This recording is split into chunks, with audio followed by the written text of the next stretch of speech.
Tony Chisré n'en revient toujours pas. C'est sur un site de vente entre particuliers qu'un jour il voit passer une annonce d'un wagon.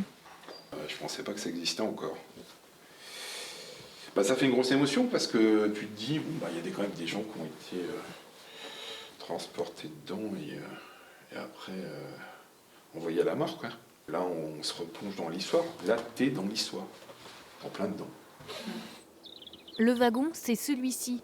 Lors de la Seconde Guerre mondiale, il a servi à transporter des prisonniers et des familles juives. Héritage de la SNCF installé depuis des années dans le jardin d'une tourangelle, il est dans un bon état de conservation. Hamilton, c'est un pilote d'avion et tout ça qui s'est crashé.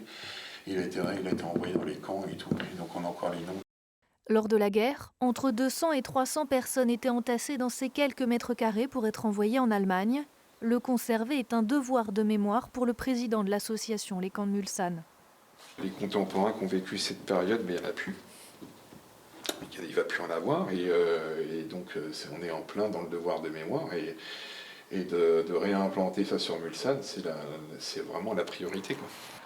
Dans quelques semaines, il sera transporté et installé ici, à Mulsanne, sur cette parcelle dont la ville est propriétaire. Un ancien camp qui abrite encore quelques vestiges de l'histoire.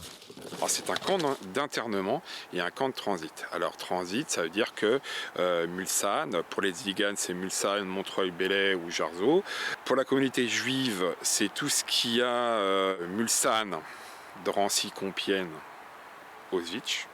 Prisonniers de guerre, juifs, tziganes, impossible de chiffrer le nombre de personnes détenues ici tant son histoire est dense.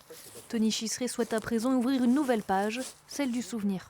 Des chemins mémoriels dans le camp avec des panneaux d'explication, un travail pédagogique aussi pour les scolaires, pour expliquer ce qui s'est passé ici il y a plus de 78 ans.